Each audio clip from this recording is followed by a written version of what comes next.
Fala moçada, beleza com vocês aí? Tudo em cima? Espero que todos estejam muito bem. E hoje, vamos avançar o nosso conteúdo, falar um pouquinho mais. E hoje nós vamos entrar num conteúdo novo, galera, porque a gente passou por toda a região norte, né? Falamos da vegetação, do clima, atividades econômicas da região norte, impactos ambientais, tal.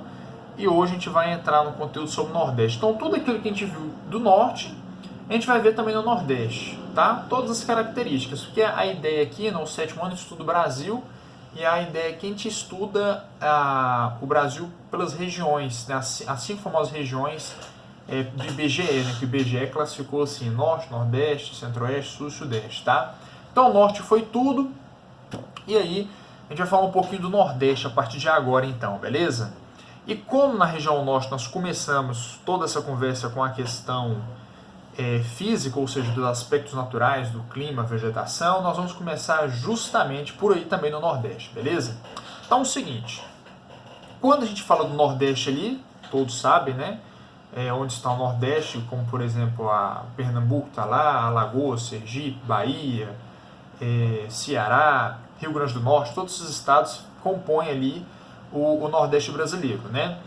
E aquela região, gente, uma região famosa pela questão do clima, não é que é famosa pelo clima, mas só que tem uma característica importante ali, que é o famoso sertão, né? Que eu vou explicar para vocês agora por que aquele sertão ocorre ali, aquela região semiárida, porque isso tem a ver com o relevo, tá? Clima, esses processos naturais, clima, vegetação, relevo, tipo de intemperismo, que intemperismo é o desgaste do solo, da rocha, isso tudo está interligado. Vamos entender um pouco aqui. Vou começar pelo relevo e passar para o clima para vocês entenderem essa questão. O que acontece? O relevo que predomina em boa parte do Brasil é o Planalto, né? E lá na região do Nordeste não é diferente. Nós temos o Planalto também. Regiões de depressões, a região do sertão nordestino, por exemplo, uma depressão, vai segurando essa ideia que vocês vão entender onde eu estou querendo chegar. E nós temos serras e também regiões de chapadas, né? Regiões chapadas, serras e algumas depressões. Que isso tudo, tirando a depressão, mas só que serras e chapadas, é uma subclassificação de planalto, tá? Morro, serra, chapada, isso tudo é um planalto, mas só que por ter alguns formatos diferentes, classificam como morros ou serras ou chapadas para ter uma subclassificação na verdade, beleza? Então, predomina o planalto ali também, tá? Uma característica geral é planalto que predomina na região do Nordeste. Beleza, mas professor, o que isso tem a ver com o clima? Aí que tá. Quando a gente pega a região Nordeste, é uma região que está próxima do oceano, certo? Não é segredo para ninguém, tanto é que, se eu não me engano, não são todos os estados, Piauí, Piauí vai ter um filetinho na praia ali, e o restante tudo tem saída para o mar, para o Oceano Atlântico, né? O que acontece? Por estar próximo do mar, a ideia é que a gente tenha umidade na região. Tudo aquilo que é mais próximo do mar é o que nós chamamos que tem maritimidade, ou seja, está próximo do mar, então a umidade é maior. Aqui, por exemplo, no Centro-Oeste, Goiás, nós temos continentalidade, porque está longe do oceano, então tem uma tendência de ser mais seco. Tanto é que essa época agora de junho, né, meados de junho, está mais seco, a boca fica mais ressecada, a pele, por conta do clima, tá?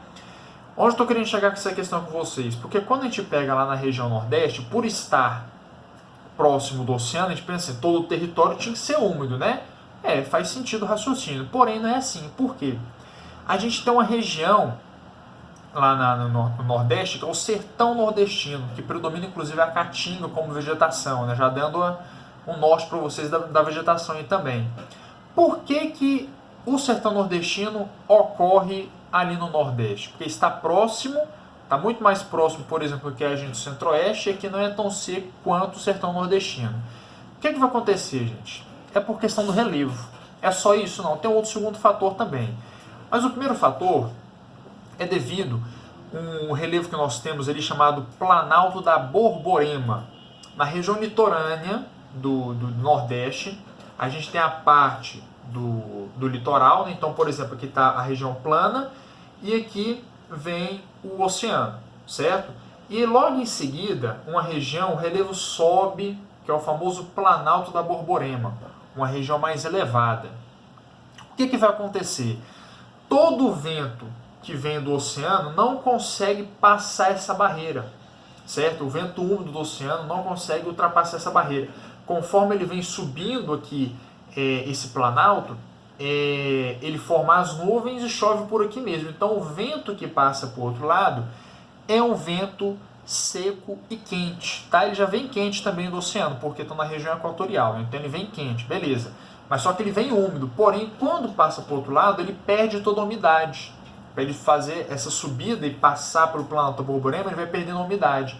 Então chove muito aqui, e o pós-planalto, né, depois do planalto, não chove mais. Ele vem um ar seco, ou seja, a gente pode falar que o Planalto da Borborema ele impede a chegada da umidade na região do sertão, porque é justamente isso. Tem a região litorânea, o planalto, logo depois do planalto já vem o sertão, tá? Isso é comum em regiões onde tem cadeias montanhosas também.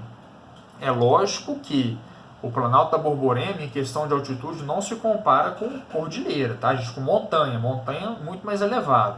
Mas só que já é uma altitude considerada para impedir a passagem de um ar úmido por outra região.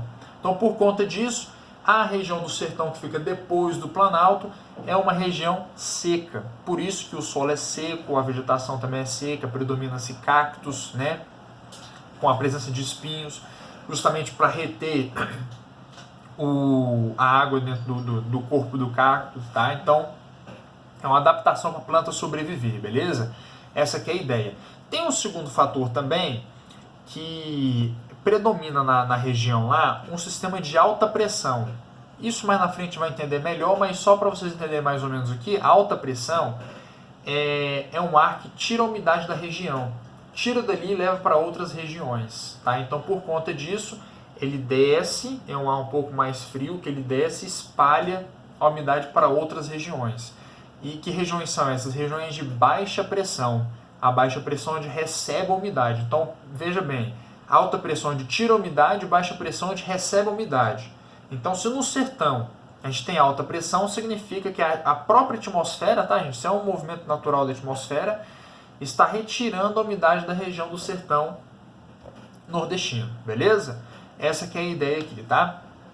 Então, por conta disso, em especial para o Planalto da Borborema, impede de chegar a chuva na região e tem aquela estiagem muito grande e por aí vai, tá? Então, o clima que predomina lá, tropical semiárido, que é no sertão, tropical litorâneo, tá? E até mesmo o famoso tropical, né? Que tem as duas estações bem definidas, beleza? E também um pouquinho do clima equatorial, tá? Quando a gente pega ali no Maranhão, Piauí, um pouquinho do Piauí, ainda eles são beneficiados pelo clima equatorial que chega a ser úmido, beleza? Então, o clima basicamente predomina dentro dessa questão aí, tá?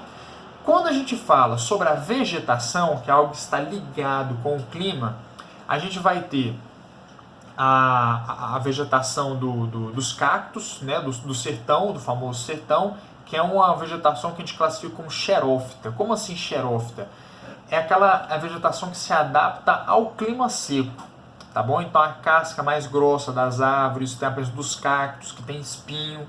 O espinho no cacto, ele tem não é para proteger a finalidade do espinho. No cacto não é essa a finalidade. A finalidade é para reter a água dentro do corpo da planta, tá? Em outras espécies, como por exemplo a rosa, né? Ela tem a ideia de proteger a flor, então a espinha ela protege a flor, tá? No caso do cacto não, é outra finalidade que nós temos aí. Então, a vegetação ela vai casar com o clima. Então, por exemplo, na região litorânea do Nordeste, que tem um clima tropical litorâneo, tropical úmido, né? Ali vai predominar a famosa vegetação da Mata Atlântica, que hoje está basicamente em extinção, né? Mas naturalmente falando, a vegetação que predomina ali é a famosa Mata Atlântica, beleza? Vai ter o sertãozão, né? Os cactos ali, a famosa caatinga. E quando a gente chega lá do outro lado do Nordeste, voltando ao Maranhão, lembra que eu falei que tem a região, o clima equatorial? O que acontece nessa região? Como já está entrando o clima equatorial, ali a gente já vai ter um ponto de floresta amazônica. Já vai começar a entrar na floresta amazônica, certo? Vai ter uma faixinha de transição já entrando para a floresta amazônica, beleza? Porque predomina o clima equatorial, tá? Como eu falei, clima e vegetação, sempre duas coisas estão ligadas, beleza? E para a gente poder fechar isso daqui, falar um pouquinho dos rios também, porque, gente, muitos rios lá no Nordeste são rios intermitentes. O que significa isso? Que eles secam em uma determinada época do ano. Por quê? Justamente pelo clima ser seco em uma vasta região. Então, quando a gente pega os rios que passam pelo sertão nordestino, são rios que são intermitentes, tá? Coloca isso na cabeça. Então, em uma determinada época do ano, eles vão secar, beleza? Em outra época vai ser a época da cheia, vai ter o rio lá, beleza. Porém, no próprio Nordeste, a gente tem uma bacia hidrográfica muito famosa, inclusive conhecida no mundo todo, que é a bacia do Rio São Francisco, tá? O Rio São Francisco é um dos maiores rios do mundo, quando a gente fala em volume de água. Não é o maior, tem a Amazônia, tem o Rio Nilo, que ainda é maior, mas só que é um dos maiores, tá? Em volume, quantidade, extensão, e é importante para a região. Porém, o Rio São Francisco, ele nasce lá na região sudeste, em Minas Gerais, e ele vem subindo toda aquela região ali, chegando no Nordeste, tá? E no Nordeste ele tem uma presença importante porque muitos rios lá no Nordeste são intermitentes e o Rio São Francisco é um rio perene. Perene é aquele rio que nunca seca. Então, intermitente ele vai secar na época do ano e o rio perene ele nunca vai secar. Sempre vai ter água disponível ali. Óbvio, né? Tem momentos que o rio, isso é natural do rio, ele abaixa um pouco mais e tem momentos de cheia. Então o Rio São Francisco, mesma coisa, ele tem essas oscilações, porém não vai secar, tá? Essa que é a ideia aqui. Então isso acaba sendo importante para a região e teve um projeto, né, do governo federal uma vez de ter a transposição do Rio São Francisco. O que é essa transposição? Justamente pegar boa parte, na verdade não, era uma pequena parte do Rio São Francisco e jogar para o sertão nordestino, para tentar amenizar ainda mais a questão da seca que nós temos lá no Nordeste, em especial na região do sertão nordestino. Porque tem agricultores, tem pecuaristas no sertão, né? E acaba que eles sofrem muito com essa questão da seca. O gado morre, a plantação morre por falta de água e tal. Então a ideia era fazer essa transposição para poder irrigar mais o sertão nordestino e servir de base para irrigação para agricultura, para dar água para o boi beber e por aí vai, tá? Essa que era a ideia, mas gerou muita polêmica, que pode trazer um impacto ambiental e tal. Mas num outro momento eu vou discutir melhor essa questão com vocês aí, beleza? Por hoje, meu povo, a gente vai fechando por aqui, falamos do clima, relevo, vegetação, hidrografia, né? Falamos até mesmo da transposição do Rio São Francisco.